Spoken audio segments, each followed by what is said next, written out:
नमस्कार आप सभी को, बहुत बहुत स्वागत है आपका मेरे YouTube चैनल में। साथियों, पिछले एपिसोड में हमने दोहा संख्या 1 से लेकर के 10 तक की हिंदी भावार्थ को सुना, जो कि बालकांड से है।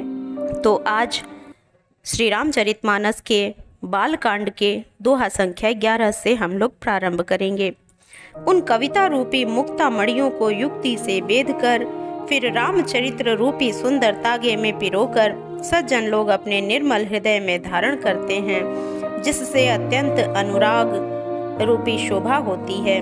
वे आत्यांतिक प्रेम को प्राप्त होते हैं। जो कराल कलयुग में जन्मे हैं, जिनकी करनी कौवे के समान है और वेश हंस का सा है, जो वेद मार्ग को छोड़कर कुमार्ग पर चलते हैं, जो कपट की मूर्ति और कलयुग के पापों के भांडे हैं, जो श्री रामचंद्र जी के भक्त कहलाकर लोगों को ठगते हैं, जो धन, लोभ, क्रोध और काम के गुलाम हैं, और जो धींगा धींगी करने वाले धर्म ध्वजी अर्थात कि धर्म की झूठी ध्वजा फहराने वाले दंभी और कपट के धंधों का बोझ ढोने वाले हैं, संसार के ऐसे लोगों में मेरी सबसे पहले गिनती है। यदि मैं अपने सब अवगुणों को कहने लगूं तो कथा बहुत ही बढ़ जाएगी और मैं पार नहीं पाऊंगा। इससे मैंने बहुत ही कम अवगुणों का वर्णन किया है, बुद्धिमान लोग थोड़े में ही समझ लेंगे। तुलसीदास जी कहते हैं कि मेरी अनेकों प्रकार की विनती को समझकर कोई भी इस कथा को सुनकर दोष नहीं देगा। इतने पर भी जो शंका करेंगे वे तो मुझसे भी अधिक मूर्ख और बुद्धि के कंगाल हैं। मैं न तो कवि हूँ न चतुर कहलाता हूँ, अपनी बुद्धि के अनुसार श्री रामचंद्र जी के गुण गाता हूँ। कहाँ तो श्री रामचंद्र जी के अपार चरित्र और कहाँ संसार में आसक्त मेरी बुद्धि। जिस हवा से सुमेरु जैसे पहाड़ उड़ जाते हैं, कहिए तो उसके सामने रुई की क्या गिनती है। श्री रामचंद्र जी की असीम प्रभुता को समझकर कथा रचने में मेरा मन बहुत हिचकता है। प्रेम से बोलिए सियावर रामचंद्र की जय। दोहा संख्या 12 का अर्थ है, सरस्वती जी, शेष जी, शिव जी, ब्रह्मा जी, शास्त्र, वेद और पुराण ये सब नेति नेति कहकर पार नहीं पाकर ऐसा नहीं कहते हुए श्री रामचंद्र जी की प्रभुता को सब ऐसी अकथनीय ही जानते हैं, तथापि कहे बिना कोई नहीं रहा। इसमें वेद ने ऐसा कारण बताया है कि भजन का प्रभाव बहुत तरह से कहा गया है, अर्थात भगवान की महिमा का पूरा वर्णन तो कोई कर नहीं सकता, परंतु जिससे जितना बन पड़े उतना भगवान का गुणगान करना चाहिए, क्योंकि भगवान के गुणगान रूपी भजन का प्रभाव बहुत ही अनोखा है। उसका नाना प्रकार से शास्त्रों में वर्णन है। थोड़ा सा भी भगवान का भजन मनुष्य को सहज ही भवसागर से तार देता है।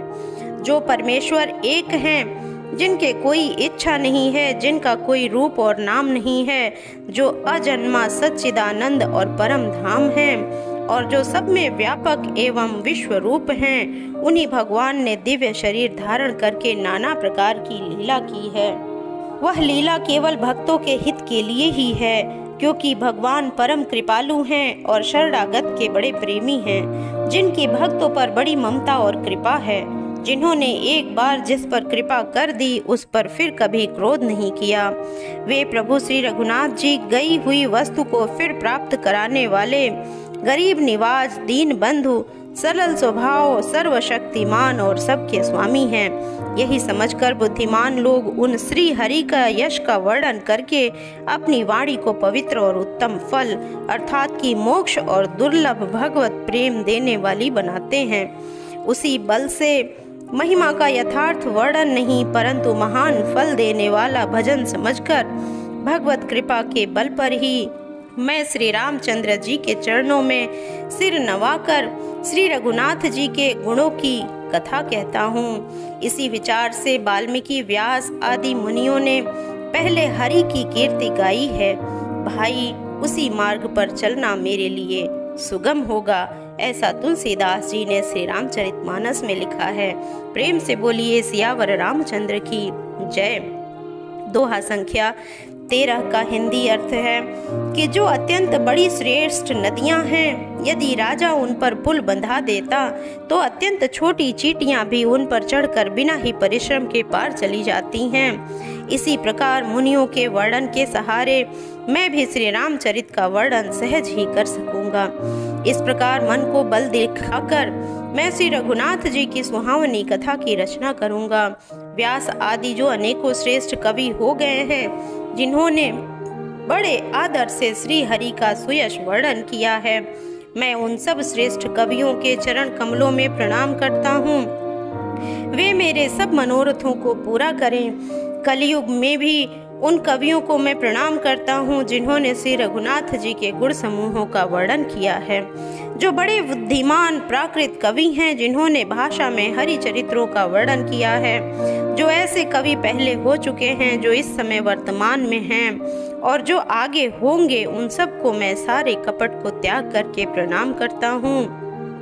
तुलसीदास जी कहते हैं कि आप सब प्रसन्न होकर यह वरदान दीजिए कि साधु समाज में मेरी कविता का सम्मान हो, क्योंकि बुद्धिमान लोग जिस कविता का आदर नहीं करते, मूर्ख कवि ही उसकी रचना का व्यर्थ परिश्रम करते हैं।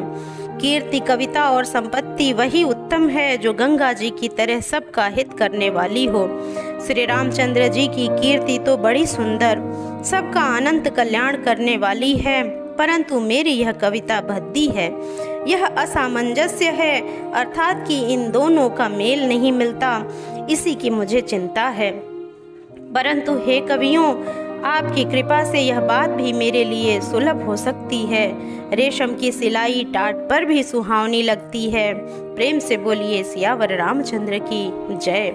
दोहा संख्या 14 का अर्थ है कि चतुर पुरुष उसी कविता का आदर करते हैं जो सरल हो और जिसमें निर्मल चरित्र का वर्णन हो, तथा जिसे सुनकर शत्रु भी स्वाभाविक बैर को भूलकर सराहना करने लगे। ऐसी कविता बिना निर्मल बुद्धि के होती नहीं, और मेरे बुद्धि का बल बहुत ही थोड़ा है।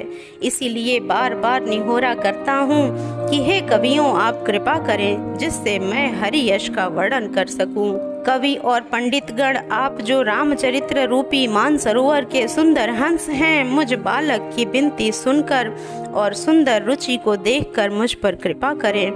मैं उन वाल्मीकि मुनि के चरण कमलों की वंदना करता हूँ जिन्होंने रामायण की रचना की है, जो खर राक्षस सहित होने पर भी खर अर्थात की कठोर से विपरीत बड़ी कोमल और सुंदर है, तथा जो दूषण अर्थात की राक्षस सहित होने पर भी दूषण अर्थात की दोष से रहित है। प्रेम से बोलिए सियावर रामचंद्र की जय। मैं चारों वेदों की वंदना करती हूँ जो संसार समुद्र के पार होने के लिए जहाज के समान हैं, तथा जिन्हें श्री रघुनाथ जी का निर्मल यश वर्णन करते स्वप्न में भी खेद अर्थात की थकावट नहीं होता। मैं ब्रह्मा जी के चरण रज की वंदना करती हूँ जिन्होंने भवसागर बनाया है, जहाँ से एक ओर संत रूपी अमृत चंद्रमा और कामधेनु निकले हैं और दूसरी ओर दुष्ट मनुष्य रूपी विष और मदिरा उत्पन्न हुए हैं। देवता, ब्राह्मण, पंडित, ग्रह, इन सब के चरणों की वंदना करके हाथ जोड़कर कहती हूँ कि आप सभी प्रसन्न होकर मेरे सारे सुंदर मनोरथों को पूरा करें। फिर मैं सरस्वती जी और देव नदी गंगा जी की वंदना करती हूँ। दोनों पवित्र और मनोहर चरित्र वाली हैं। एक गंगा जी स्नान करने और जल पीने से पापों को हरती हैं, और दूसरी सरस्वती जी गुण और यश कहने और सुनने से अज्ञान का नाश कर देती हैं। श्री महेश और पार्वती को मैं प्रणाम करती हूँ जो मेरे गुरु और माता पिता हैं, जो दीन बंधु और नित्य दान करने वाले हैं, जो सीतापति श्री रामचंद्र जी के सेवक, स्वामी और सखा हैं, तथा मुझ तुलसीदास सब प्रकार से कपट रहित अर्थात के सच्चा हित करने वाले हैं। जिन शिव पार्वती ने कलयुग को देखकर जगत के हित के लिए शाबर मंत्र समूह की रचना की, जिन मंत्रों के अक्षर बेमेल हैं, जिनका न कोई ठीक अर्थ होता है और न जप ही होता है, तथापि श्री शिव जी के प्रताप से जिनका प्रभाव प्रत्यक्ष है। तुलसीदास जी कहते हैं कि वे उमापति शिव जी मुझ पर प्रसन्न हो, श्री रामचंद्र जी की इस कथा को आनंद और मंगल की मूल उत्पन्न कराने वाली बनाएं। इस प्रकार पार्वती जी और शिव जी दोनों को स्मरण करके और उनका प्रसाद पाकर मैं चाव भरे चित्त से श्री रामचंद्र जी के चरित्र का वर्णन करता हूँ। तुलसीदास जी कहते हैं कि मेरी कविता श्री शिव जी की कृपा से ऐसी सुशोभित होगी जैसी तारा गणों के सहित चंद्रमा के साथ रात्रि शोभित होती है। जो इस कथा को प्रेम सहित एवं सावधानी के साथ समझ बूझ कर कहे और सुनेंगे वे कलयुग के पापों से रहित और सुंदर कल्याण के भागी होकर श्री रामचंद्र जी के चरणों के प्रेमी बन जाएंगे। प्रेम से बोलिए सियावर रामचंद्र की जय। यदि मुझ पर श्री शिव जी और पार्वती जी के स्वप्न में भी सचमुच प्रसन्नता हो तो मैंने इस भाषा कविता का जो प्रभाव कहा है वह सब सच हो। मैं अति पवित्र श्री अयोध्यापुरी और कलयुग के पापों का नाश करने वाली श्री सरयू नदी की वंदना करती हूँ। फिर अवधपुरी के उन नर नारियों को प्रणाम करती हूँ जिन पर प्रभु श्री रामचंद्र जी की ममता बहुत ही अधिक है। उन्होंने अपनी पुरी में रहने वाले श्री सीता जी की निंदा करने वाले धोबी और धोबिन उसके समर्थक पूर्व नर नारियों के पाप समूह को नाश कर उनको शोक रहित बनाकर अपने लोक अर्थात की धाम में बसा दिया। मैं कौशल्या रूपी पूर्व दिशा की वंदना करती हूँ जिसकी कीर्ति समस्त संसार में फैल रही है। जहाँ कौशल्या रूपी पूर्व दिशा से विश्व को सुख देने वाले और दुष्ट रूपी कमलों को लिए हुए पाल के समान श्री रामचंद्र जी रूपी सुंदर चंद्रमा प्रकट हुए हैं। सब रानियों सहित राजा दशरथ जी को पुण्य और सुंदर कल्याण की मूर्ति मानकर मैं मन वचन और कर्म से प्रणाम करती हूँ। अपने पुत्र का सेवक जानकर वे मुझ पर कृपा करें जिनको रचकर ब्रह्मा जी भी पढ़ाई पाई हैं तथा जो श्री राम जी के माता और पिता होने के कारण महिमा की सीमा है। तो प्रेम से बोलिए सियावर रामचंद्र की जय। आज की कथा में इतना ही। आगे की कथा सुनने के लिए कृपया मेरे चैनल को सब्सक्राइब करें। जय श्री राम।